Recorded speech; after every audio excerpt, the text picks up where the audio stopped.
नमस्कार दोस्तों, कैसे हैं आप सब। मैं प्रशांत आपका अपने बालाजी स्पिरिचुअल ज्ञान समाधान में स्वागत करता हूं।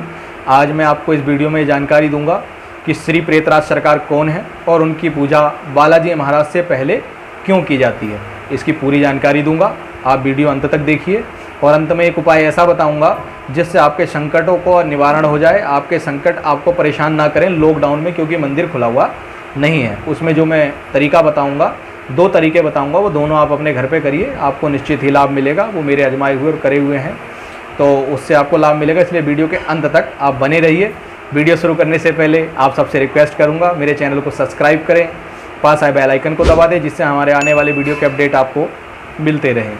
तो सुनिए, श्री प्रेतराज सरकार कौन है और प्रेतराज सरकार के बारे में मैं आपको बता देता हूँ। प्रेतराज सरकार जो है, ये त्रेता युग की बात है। एक जब भगवान हनुमान जी प्रभु श्री राम की आज्ञा से माता सीता का पता लगाने लंका गए थे, तो वहाँ पे लंका दहन का प्रकरण हुआ था। भगवान हनुमान जी ने लंका दहन किया था। उस समय रावण की नगरी में एक ऋषि रहते थे, नीलासुर। वो बहुत मायावी थे। उन्होंने हनुमान जी को रोकने का प्रयास किया, उस आग को बुझाने का प्रयास किया। जितना वो बुझाते थे वो आग उतनी प्रज्वलित हो जाती थी। ये देखकर वो समझ गए कि हनुमान जी कोई साधारण पुरुष नहीं है, कोई साधारण मानव नहीं है, साधारण बानर नहीं है। तो उन्होंने हनुमान जी से हाथ जोड़कर निवेदन किया और उनसे बोले कि हे प्रभु, आप अपना परिचय दीजिए, आप कौन हैं, आप हरि हैं, ब्रह्मा हैं, शिव हैं, कौन हैं। तो उनकी बात सुनकर हनुमान जी मुस्कुराए और मुस्कुराकर बोले कि ना मैं हरि हूँ, ना ब्रह्मा हूँ, ना शिव हूँ, मैं भगवान श्री राम का एक तुच्छ सेवक हूँ और उन्हीं की आज्ञा से मैं यहाँ पर माता सीता का पता लगाने आया हूँ। तो नीलासुर ने भगवान हनुमान जी से प्रार्थना की कि आप मुझे श्री राम जी के दर्शन करा दीजिए, जिससे मेरा जीवन का उद्धार हो सके। तो भक्तों, बाबा हनुमान जी उन्हें वचन देकर चले गए कि वो एक दिन भगवान श्री राम के दर्शन उन्हें अवश्य कराएंगे। और ये दर्शन उन्हें मिले कब? जब लंका कांड समाप्त हो गया और जब सरयू नदी पे भगवान श्री राम अपने भाइयों समेत अपने धाम जाने वाले थे, तो नीलासुर को उन्होंने दर्शन दिए। उनको दर्शन देने के बाद हनुमान जी ने उनको आकाश की सूक्ष्मगामी शक्तियों का आधिपत्य अर्थात राजा बनाया और अपना महामंत्री उनको घोषित किया और उनका नाम प्रेतराज सरकार रखा। तब से वो प्रेतराज सरकार जी के नाम से विख्यात हैं।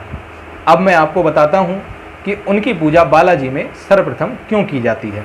इसका रीज़न ये है कि 1000 वर्ष पूर्व जब बालाजी महाराज माता सीता जी की आज्ञा और आशीर्वाद से संकट काटने के लिए मेहंदीपुर में प्रकट होने वाले थे, तो वो प्रेतराज जी के पास गए। उस समय प्रेतराज जी जो थे, राजस्थान में कहा जाता है कि जयपुर के राजा थे, या जयपुर के अलग कोई और सिटी भी हो सकती है। राजस्थान में किसी जगह राजा थे। उनको भूत प्रेत पिशाच जिंद जितने भी चीज़ थे, उनको पकड़कर अपना गुलाम बनाने की विद्या उन्हें आती थी। तो हनुमान जी उनके दरबार में गए। दरबार में जाने के बाद हनुमान जी ने, बालाजी महाराज ने प्रेतराज जी को आदेश किया कि चलो मेरे साथ संकट काटना। उनकी ये बात सुनकर प्रेतराज जी क्रोधित हो गए, क्योंकि वो राजा थे, उनको लगा राजा की अवज्ञा हो गई। जब हनुमान जी को ये बात समझ में आई तो उन्होंने उनसे निवेदन किया, उनसे आग्रह किया कि आप चलिए और मेरी सहायता करिए। अब प्रेतराज सरकार क्रोधित थे, तो प्रेतराज जी ने उनसे ये बहाना लिया कि भाई मैं इनसे कुछ ऐसा मांग लूँ कि मुझे जाना ना पड़े, क्योंकि उनका मन में जाना नहीं था। उन्हें लगा था कि हनुमान जी ने उनकी जो है अवज्ञा कर दी। तो उन्होंने उनसे कहा कि मैं आपसे 3 बातें मांगूंगा, अगर आपने मेरे 3 वरदान मुझे दे दिए तो मैं आपके साथ खुशी खुशी आपके साथ चलूँगा। हनुमान जी मुस्कुराए और बोले, मांगिए, क्या मांगना है। तो प्रेतराज जी उनसे बोले कि सर्वप्रथम मेरा वचन ये होगा कि मेरी पूजा सदा आपसे पहले होगी। हनुमान जी ने कहा ठीक है, ऐसा ही होगा। फिर प्रेतराज सरकार जी ने कहा मेरा दूसरा ये है, वचन ये है दूसरा, कि आपसे ऊपर सदा विराजमान रहूँगा, मैं आपसे ऊंचा स्थान लूँगा। तो बालाजी महाराज बोले ठीक है, मैंने आपका ये वचन भी स्वीकार किया।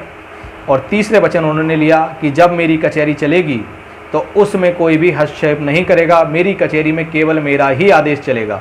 तो बालाजी महाराज ने उन्हें ये भी कह दिया ठीक है, मैं आपके 3 वचन स्वीकार करता हूँ। उनके 3 वचन स्वीकार जब कर लिए तो प्रेतराज जी उनके साथ मेहंदीपुर बालाजी में प्रकट हुए। आज भी मेहंदीपुर बालाजी में सर्वप्रथम प्रेतराज जी की ही स्तुति होती है, उसके बाद हनुमान चालीसा का पाठ होता है। और आप यदि मेहंदीपुर धाम गए होंगे तो आपने देखा होगा कि बालाजी नीचे विराजमान है और प्रेतराज जी उनके ऊपर विराजमान है। तो भक्तों, और उनकी कचहरी में ही किसी का कोई नियम नहीं चलता, कोई आदेश नहीं चलता, केवल वो कचहरी प्रेतराज जी के नाम से ही सर्व विश्वविख्यात है। वहाँ कोई हनुमान जी की कचहरी या बालाजी की कचहरी नहीं बोलता, उसको प्रेतराज की ही कचहरी बोलते हैं। तो इसलिए मैं आप सबसे रिक्वेस्ट करता हूँ, आप सब जितने बालाजी के भक्त हैं उन्हें मैं ये जानकारी इसलिए दी ताकि वो पूजा सही ढंग से करें। यदि आप अपने घर पे बालाजी की पूजा करते हैं तो हनुमान चालीसा का पाठ, बजरंग बाण का पाठ और हनुमान जी की पूजा से पहले प्रेतराज जी की स्तुति, प्रेतराज जी का गुणगान करना अनिवार्य है, अन्यथा आपकी पूजा सफल नहीं होगी, क्योंकि बालाजी महाराज ने ऐसा वरदान श्री प्रेतराज सरकार को दे रखा है। अब आते हैं कुछ ऐसे टोटके बता देता हूँ दो, जिससे आपका संकट बंद जाए। आपका संकट इस लॉकडाउन में आपको परेशान ना करे, क्योंकि इस समय बालाजी दरबार बंद है, भक्तगण कहीं किसी दरबार में या बालाजी मंदिर नहीं जा पा रहे हैं। तो ध्यान से सुनिए, जिनके ऊपर घोर विपदा है, संकट है, किया है, कराया है, जैसा भी है, आपको क्या करना है, 1.25 मीटर लाल कपड़ा लेना है, एक सूखा नारियल लेंगे, उसमें आधा किलो 1.25 किलो चावल, 1.25 किलो चावल पीले करके वो डालेंगे, एक मुट्ठी उसमें आप उड़द, काले उड़द साबुत होने चाहिए, वो डालेंगे, 2 लौंग रखेंगे, 11 रुपए रखेंगे और उस कपड़े को लेकर रोगी के ऊपर से 21 बार घुमाना है। कितनी बार? 21 बार क्लॉकवाइज घुमाना है, बालाजी महाराज से विनती करते हुए कि हे बाबा, मेरा नाम ये है, मेरे पिताजी का नाम ये है और मैं इस उतारे को कर रहा हूँ, और रोगी का नाम ये है जिसके ऊपर से मैं उतारा कर रहा हूँ। बाबा, इसका संकट आप बांध दीजिए, जब तक हम आपके धाम नहीं आ जाते वो संकट इन्हें परेशान ना करे। इस प्रकार 21 बार उतारने के बाद उस लाल कपड़े से उस समस्त सामग्री को बांधकर अपनी पूजा स्थल पर रख दीजिए, क्योंकि वो संकट उसमें बंध जाएगा। और उसके बाद उसको लेकर आप बालाजी जाइए, जब तक आपको अवधि देनी पड़ेगी। इसमें अवधि देनी होती है, ऐसा नहीं है कि उतारा करके रख दिया तो संकट बंधा रहेगा। देखिए, बहुत से लोग उतारा करके रख देते हैं, फिर कहते हैं कुछ दिन तो आराम मिला और उसके बाद फिर आराम नहीं मिला। इसमें एक अवधि दीजिए, 1 महीना, 2 महीना, 6 महीने, जितना भी आप चाहते हैं। उसके बाद वो नारियल आपको बालाजी लेके जाना आपकी जिम्मेदारी है।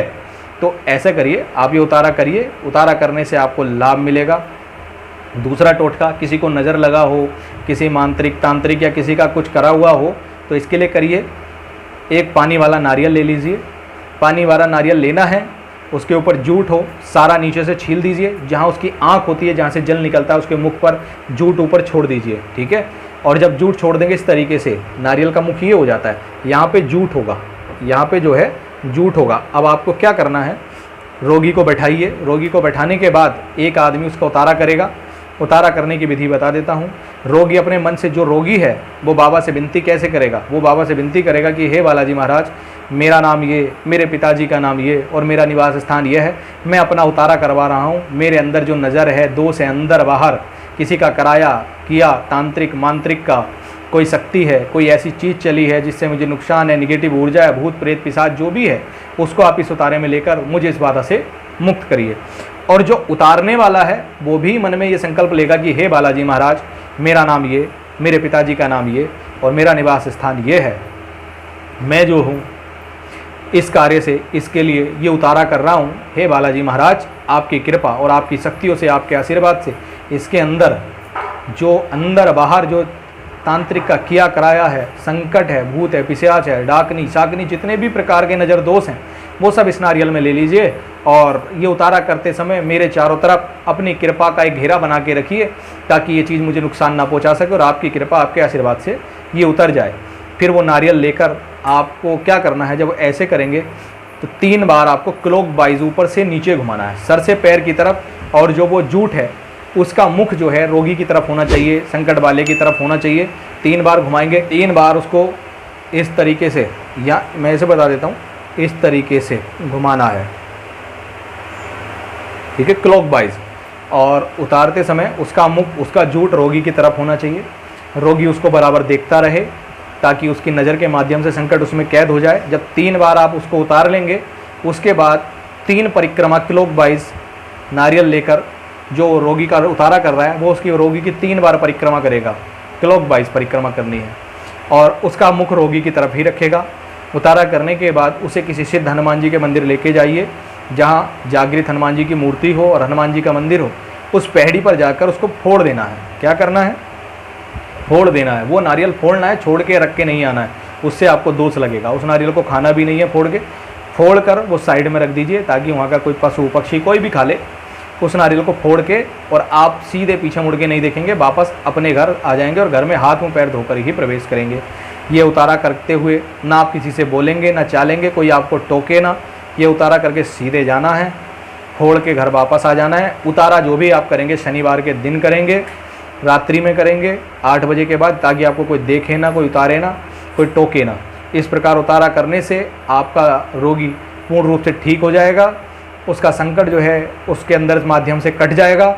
लेकिन हाँ, मैं ये बता दूं, उससे केवल संकट का असर खत्म होता है, पूर्ण रूप से संकट नहीं जाता, आपका रोगी ठीक हो जाएगा। लेकिन संकट मेहंदीपुर बालाजी जाकर ही बैठेगा, आपको मेहंदीपुर बालाजी तो फिर भी ही जाना पड़ेगा। ये उतारे वो हैं जिससे आपको जो शारीरिक कष्ट है, मान लीजिए नज़र दोष है, वो कट जाएगा।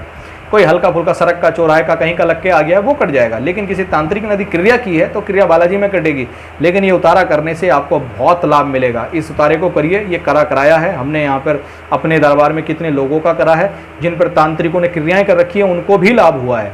तो आप इस उतारे को पूर्ण विश्वास के साथ, पूर्ण सावधानी के साथ बालाजी महाराज का नाम लेते हुए करिए। और अब मुझे आज्ञा दीजिए, अगली वीडियो में मैं कुछ नई जानकारी लेके आऊँगा। आप अपना प्यार और अपना स्नेह सदा मुझ पर बनाए रखिए। मैं बालाजी महाराज से विनती करता हूँ आशीर्वाद कि उनकी कृपा, उनका आशीर्वाद सदा आपको प्राप्त हो और आपके घर में सब कुशल मंगल हो। जय श्री राम।